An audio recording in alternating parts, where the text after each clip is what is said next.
What is up, everybody, and welcome to FLW Videos. In today's episode, we are going to be talking about the Swampert Community Day Guide for Pokemon Go.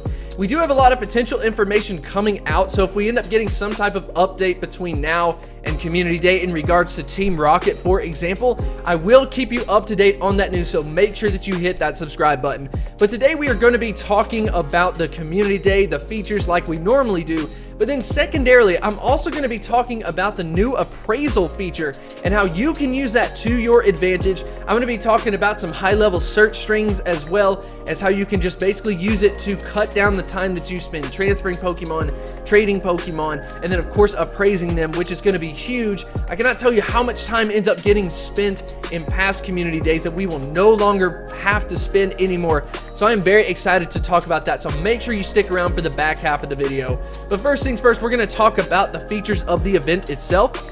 So for example, we are going to see this on Sunday, July 21st. So it's Sunday, not Saturday, and secondarily it will be between 4 p.m. and 7 p.m. your local time. So no longer at 3 p.m. we are seeing it at 4 p.m. and then you will also get the added on hour to 8 p.m. where you will be able to evolve to get up to your Swampert to obtain the new exclusive move, Hydro Cannon. Keep that in mind. I typically catch for 3 hours and then use the next hour to kind of focus on trading. Usually doesn't last that long, but I kind of designate it that way. But secondarily, beyond this, you're noticing Hydro Cannon put in there as the exclusive move. It's also going to receive a secondary move known as Muddy Water, which, contrary to the sound, it is a water type move, and it is nowhere as good as Hydro Cannon, but that move will just be put into the regular move pool, so you will be able to receive it after, while Hydro Cannon remains an exclusive move. Beyond that, we are of course going to get the shiny variations of these Pokemon. Really big fan of Swampert, thinks that that's kind of cool that it adds in the purple into the fins. And then as far as the bonuses are concerned, we'll be focusing on 3 times catch XP. So if you are a lower level player, this is going to be a great time to go ahead and throw on some lucky eggs and just catch as many Pokemon as you possibly can. And if you go ahead and do that, you are going to level up in no time. For everyone else who doesn't really care about XP, I kind of fall into that bucket. This is a little bit of a event. We obviously love Stardust, but in this case, you know, we get what we get. The last thing to point out is the 3 times lure. I'm going to go ahead and mention this one more time, but the next one I'll probably just drop off. This will apply to the special lures as well, so if you were wanting to do a Glacier Magnetic or anything like that, you could do it and it will last the full 3 hours. But what I would recommend you to do is do it towards the end of the event. That way it doesn't nerf any type of spawns or do anything like that. By the way, we're going to be talking about the appraisal system, and one of the biggest negatives that came along with it was specific to the Android users, where we no longer have the back button. I've got some good news, bad news for the quick catch method that I want to briefly cover. We're going to have to go back to the old system of sliding over the ball or sliding over the berry, but now Android users have 2 options where you can click the double run like you normally would and what iPhone or Apple users would do. And secondarily, you can still hit the back button, but you're going to have to do the ball berry slide first and then just do a double tap on the back button. Wanted to go ahead and give a brief update, but now we're going to be talking about some search functions for this event. And there's really going to fall into 2 different buckets, but something is needed to kind of point out on this. So first things first, I'm going to be using Executor as an example, but I'll go ahead and create the search string for you and leave it in the pinned comment for Mudkip for the Community Day.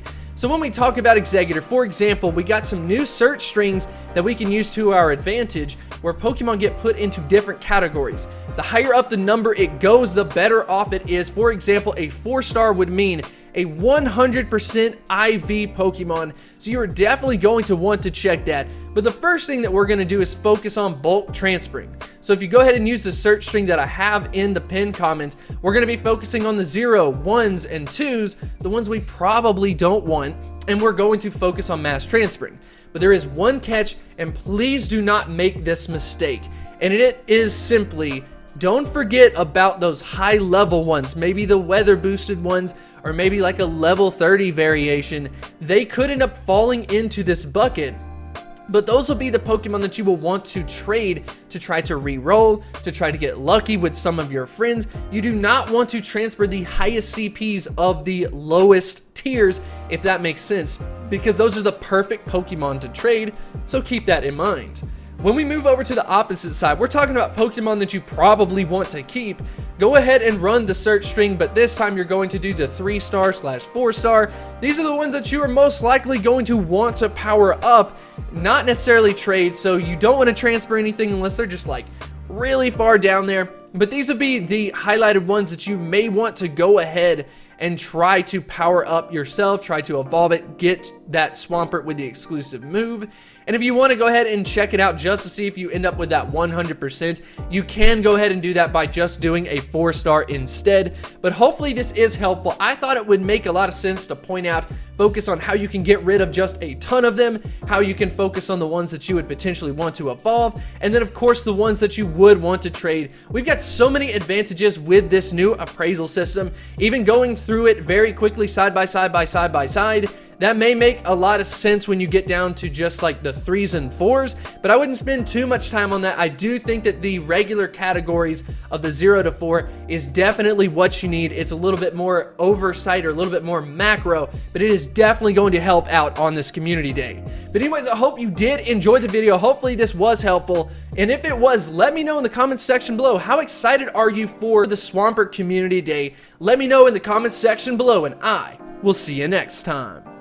I wanted to take a brief moment to say thank you to the supporters on Patreon. If you have not checked out the page, I actually have a new tier that allows you to have direct access to me to be able to ask me for guidance and of course questions related to Pokemon Go. So if you are interested in that type of thing, definitely make sure to check out the Patreon page.